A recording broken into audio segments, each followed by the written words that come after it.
Sobat Jiwa, berapa jam dalam satu hari yang kamu habiskan untuk scrolling sosial media? Jawab dengan jujur, 3 jam, 4 jam, 5 jam, atau bahkan mungkin 24 jam. Kalau 24 jam pasti nggak mungkin ya, Sobat Jiwa ya. Kalau kamu ngerasa, aku sehari kayaknya scrolling bisa berjam-jam deh. Nah, kamu nggak usah khawatir karena kamu nggak sendirian. Saat ini, Sobat Jiwa, dimanapun kamu berada, coba lihat di sekeliling kamu. Berapa banyak orang yang sedang menundukkan kepalanya dan matanya fokus sama layar HP-nya masing-masing. Mau itu lagi makan, lagi jalan pulang kerja di kereta, atau misalnya di kendaraan umum lain, lagi ngumpul sama teman-teman, bahkan lagi kerja pun, kadang masih suka curi-curi buat scrolling. Pagi hari, begitu bangun tidur, hal yang pertama yang banyak orang lakukan atau yang banyak orang cari apa? Ya, benar. Saat ini itu adalah HP. Ayo ngaku. Siapa di antara kalian yang juga lakuin itu? Terus, pada malam hari, hal terakhir yang kita lihat bukan wajah pasangan, bukan momen sama anak dan habis bacain dongeng buat mereka sebelum tidur, melainkan sibuk dengan layar HP. Scrolling TikTok sambil nunggu ngantuk. Kemudian terus ketiduran. Nah, Sobat Jiwa, Indonesia, negara Konoha tercinta ini, tercatat sebagai salah satu negara dengan rata-rata durasi screen time tertinggi di dunia. Screen time itu artinya adalah waktu yang kita habiskan di depan layar HP. Bisa bayangin nggak, Sobat Jiwa? Rata-rata kita orang Indonesia menghabiskan waktu lebih dari 5 jam, bahkan ada yang mencapai 7,5 jam sehari di depan layar. Padahal waktu yang ideal dan maksimal itu cuma sekitar 4 jam. Nah, masalah nggak kira-kira? Saat ini boleh dibilang itu adalah masalah.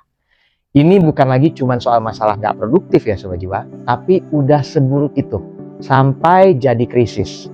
Krisis apa? Krisis mental dan juga krisis spiritual. Loh, kok bisa? Penasaran? Lebih lanjutnya lagi, jangan kemana-mana dulu. Seperti biasa, kita kasih intro ini lewat dulu ya, oke? Selamat datang di Langkah Jiwa, tempat kita belajar menemukan kembali diri sendiri dan terhubung dengan alam semesta agar hidup bahagia penuh makna. Sobat Jiwa, pernah dengar istilah brain rot nggak? Atau bahasa Indonesianya pembusukan otak. Mungkin kedengarannya ekstrim atau serem ya, tapi ini ada benarnya juga loh. Ketika kamu terus-menerus mengkonsumsi konten-konten yang durasinya pendek, cepat, dan nggak pakai mikir, nah, sebenarnya kita sedang melatih otak kita untuk kehilangan fokus. Coba ingat-ingat lagi, kapan terakhir kali kamu duduk diam tanpa gadget dan benar-benar fokus membaca buku selama 30 menit tanpa terdistraksi? Atau mungkin nggak semua orang di sini yang ada keinginan untuk baca buku ya, karena saya pribadi juga nggak suka baca buku. Atau kapan terakhir kali kamu benar-benar menikmati pagi? Kamu duduk di depan teras rumah, ditemani secangkir kopi, kemudian sambil ngebatin. Duh, seger banget ya udara pagi hari ini. Atau, aku seneng banget dan bersyukur banget bisa kembali merasakan udara pagi hari ini. Kapan terakhir kali kamu menikmati momen-momen kayak gitu? Tanpa ada HP di tangan. Tulis jawabannya di kolom komentar, karena saya juga pengen tahu apa aktivitas Sobat Jiwaku di pagi hari kalau tanpa HP. Secara penelitian, platform-platform sosial media ini sengaja didesain untuk bikin kita ketagihan. Bikin kita scrolling, nggak ada habisnya. Scrolling aja terus pokoknya. Video-video pendek yang kurang dari 1 menit durasinya, yang kamu scrolling setiap hari itu bikin hormon dopamin kamu melonjak tinggi. Yang namanya hormon Sobat Jiwa, itu bagusnya, sebaiknya seimbang, bener nggak? Simpelnya, hormon dopamin ini bikin kita cepat ngerasa nggak puas. Efeknya kalau tinggi, itu kayak kecanduan obat-obatan terlarang Sobat Jiwa. Setiap kali kamu scroll dan lihat konten lucu, atau lihat gosip, atau berita yang lagi viral yang bikin kamu kepo, itu dopamin kamu akan langsung melonjak tinggi. Rasanya enak dan rasanya nagih terus-menerus. Dan efeknya Sobat Jiwa itu ngeri banget. Yuk kita lanjut bahas ya. Efek yang pertama, fokus kita jadi pendek. Kita kesulitan untuk benar-benar mendalami satu hal. Nggak bisa diam, nggak bisa duduk tenang. Nggak bisa hadir dengan utuh. Kita jadi setengah-setengah dalam segala hal. Ngobrol sambil scroll. Kerja sambil scroll. Bahkan sampai nonton TV pun, saat TV nyala dan kita lagi nonton, itu kadang masih ada juga yang sempat-sempatnya scrolling. Jadi TV-nya nyala, niatnya mau nonton, dan ada acara TV yang seru, tapi kita juga scrolling. Kita kehilangan kekuatan untuk being present, atau kemampuan untuk hadir seutuhnya pada momen saat ini. Momen yang sedang terjadi detik ini. Dampaknya apa Sobat Jiwa di kehidupan kita sehari-hari? Ini contohnya. Anak kita misalnya minta bantuan untuk ngerjain PR. Yang mana itu butuh fokus dan juga butuh konsentrasi. Karena mungkin PR-nya berupa sesuatu yang memang harus dipecahkan. Ya, soal-soalnya gitu ya. Nah, kalau udah di level dopamin kita yang udah tinggi, otak kita itu Sobat Jiwa nolak. Kita nggak bisa fokus untuk bantuin anak kita. Bahkan cuma 30-60 menit aja itu rasanya kayak boring. Ya, bosen banget. Susah untuk fokus. Makanya bawaannya sering banget kan ibu-ibu atau misalnya orang tua jadi tersulut emosi karena anaknya sendiri. Contoh lainnya apa? Misal kamu mulai belajar meditasi. Kalau kamu tipe yang terbiasa scrolling video-video singkat, pikiran kamu itu akan jauh lebih riuh dari biasanya. Nah, jadi lebih sulit untuk fokus bermeditasi. Itu efek yang pertama. Yang kedua efeknya apa? Kita jadi orang yang nggak sabaran dan juga nggak punya empati. Tanpa sadar ya Sobat Jiwa, gara-gara kebiasaan kita scrolling, kita jadi orang yang cepat marah, cepat overthinking, dan yang paling miris saat ini adalah kita jadi manusia yang nggak punya empati. Ini Sobat Jiwa pasti sering lihat di video-video kayak gini nih selebaran. Atau misalnya mungkin ngalaminnya langsung juga pernah. Ada orang yang misalnya lagi kecelakaan. Lagi butuh-butuhnya bantuan. Tapi orang lain malah sibuk ngerekam. Bukannya bantu nolongin agar korban dapat pertolongan sesegera mungkin, malah yang ada dia merekam. Dengan tujuannya apa? Biar video dia jadi berita di tempat lain dan kemudian viral.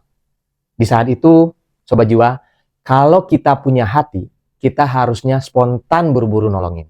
Buru-buru bantuin biar korbannya bisa selamat. Jadi orang yang peduli bahwa ada hal yang jauh lebih penting dari hanya sekedar konten, dari hanya sekedar ngerekam, dan sekedar untuk kepentingan pribadi. Contoh lainnya ada lagi nih, dan ini juga mind-blowing banget. Pembulian siswa oleh temannya. Ini anak kecil loh ya. Dihantam, dipukul, ditampar sama teman-teman yang lain. Dan teman-teman yang melihat itu, yang dia lakukan apa? Ngerekam video. Dan bahkan kita juga sebagai penonton, ikut menikmati, ikut ke-trigger, dan cuma bisa komen doang gitu. Komen untuk mengutuk. Itu aja. Coba deh pikirin Sobat Jiwa. Miris ya? Gimana rasanya kalau korban pembulian itu adalah anak kita sendiri? Terus gimana rasanya kalau kita yang jadi korban kecelakaan tadi? Sedih nggak? Kita yang jadi korbannya, kemudian orang lain hanya ngerekam. Kita masuk ke efek yang ketiga, kita jadi banding-bandingin hidup kita sama orang lain yang bahkan kita nggak kenal. Kita terus ngebandingin kesuksesan orang dengan pencapaian diri kita sendiri. Liatin orang lain hidupnya kok enak banget ya di sosial media, kok bahagia banget gitu. Tapi hidupku kok kayaknya gini-gini aja. Nah, kadang kita juga sering lihat ya, kita melihat a day in my life-nya seseorang yang berangkat kerja naik mobil, kemudian di kantor dia bikin kopi, nyantai, keluarin laptop, terus diliatin juga dia lagi ketik-ketik sambil senyum, kerjanya happy. Benar nggak? Terus pulang, duduk sore-sore di kafe sambil menikmati kopi lagi. Hidupnya sesempurna itu yang kita lihat. Beda dengan hidupmu, dan itu membuat kamu jadi insecure dan anxiety sendiri jadinya. Padahal dan ini perlu digarisbawahi ya Sobat Jiwa ya. Konten a day in my life itu hanya sekedar konten. Belum tentu juga kehidupan aslinya seperti itu Sobat Jiwa. Dan tapi anehnya adalah kamu terpengaruh sebegitunya sampai merasa rendah diri. Sedih nggak sih? Nah, dampak ketiga ini langsung nyambung dengan dampak keempat. Kita jadiin scrolling sebagai pelarian. Kita ngerasa insecure sama hidup kita sendiri, ngerasa diri belum ada apa-apanya, larinya kemana? Kita lari ke konten-konten hiburan, yang lucu-lucu, yang cuman semenit itu. Atau cari gosip yang lagi hot, berita yang lagi panas, yang mendadak profesi kita itu berubah jadi detektif online. Mencari setiap detail fakta dari gosip yang lagi hot-hotnya itu. Dan satu hal yang paling parahnya lagi, kita ikut-ikutan dan suka komen jahat sama orang lain. Demi apa? Demi ngerasa diri lebih baik. Jadi Sobat Jiwa, bagi kamu yang ngerasa gejala-gejala tadi itu sudah mulai ada di dirimu atau lihat di lingkungan sekitarmu, yuk Sobat Jiwa, kita mulai tobat. Hashtag tobat. Tobat dari perbudakan digital ini, tobat dan sadari bahwa dirimu yang ada saat ini dengan orang-orang yang ada di sekitarmu, kiri, kanan, depan, belakang, itulah hal yang nyata saat ini, detik ini. Dan itu perlu kita nikmati detik per detiknya.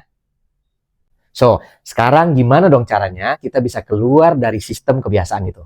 Kita perlu ambil langkah-langkah kecil untuk membantu hidup yang present secara perlahan-lahan. Dan itulah gunanya ada langkah jiwa di sini, biar kita bisa melangkah sama-sama untuk jadi lebih baik dari versi diri kita masing-masing. Ingat, tanpa membandingkan dengan orang lain. Setuju? Oke. Kita lihat langkah yang pertamanya apa. Langkah yang pertama adalah bersih-bersih HP. Sobat Jiwa, ayo kita cek di handphone kita masing-masing. Folder dan susunan aplikasinya berantakan nggak? Ada gitu foto-fotonya yang banyak banget dan kemudian jarang dihapus-hapusin.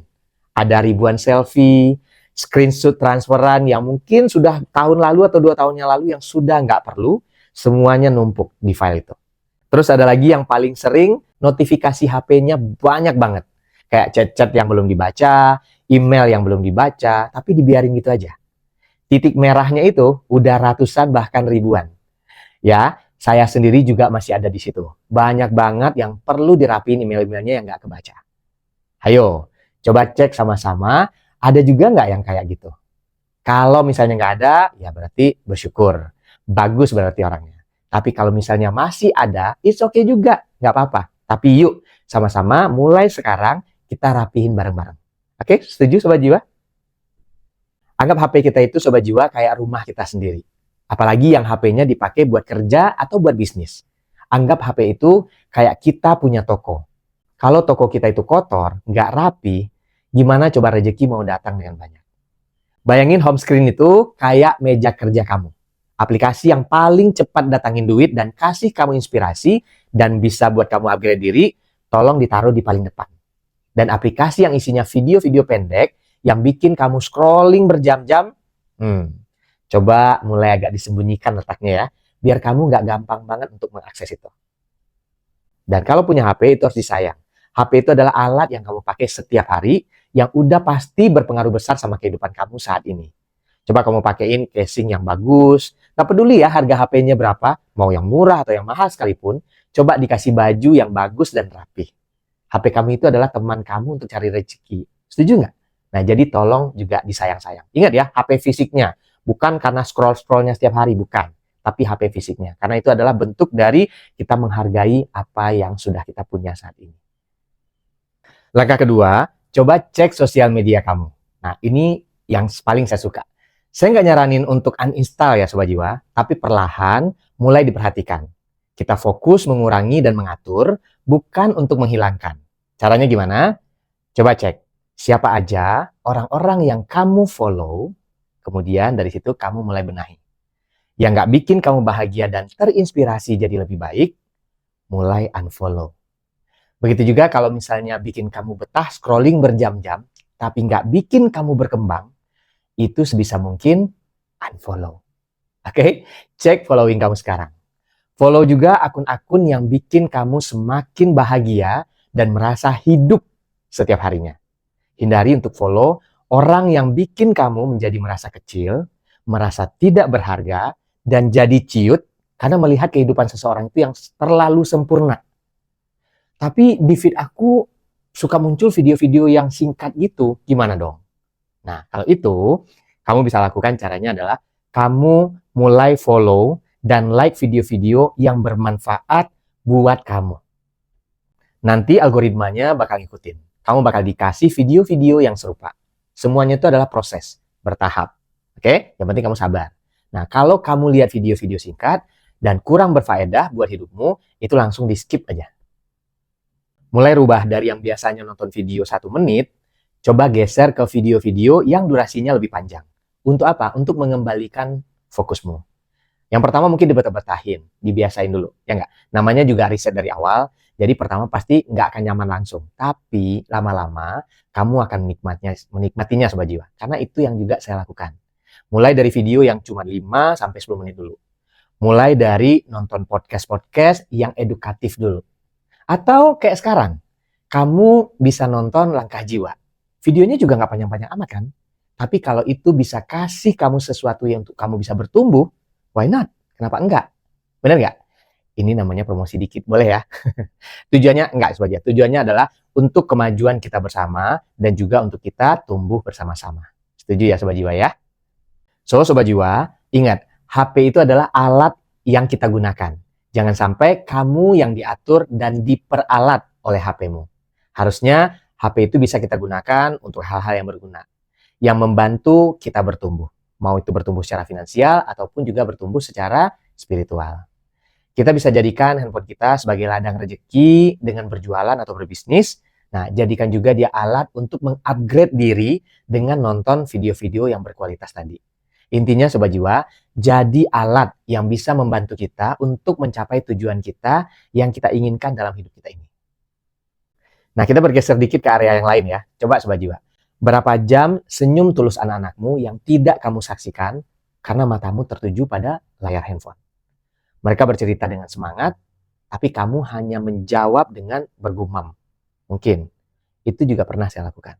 Nah, ironisnya lagi nih Sobat Jiwa.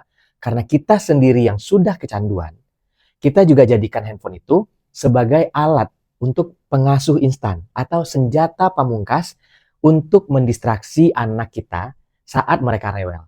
Padahal mereka juga dari awal nggak pernah tahu kok apa itu fungsinya handphone. Nah, tapi kitalah yang mengenalkan itu ke mereka.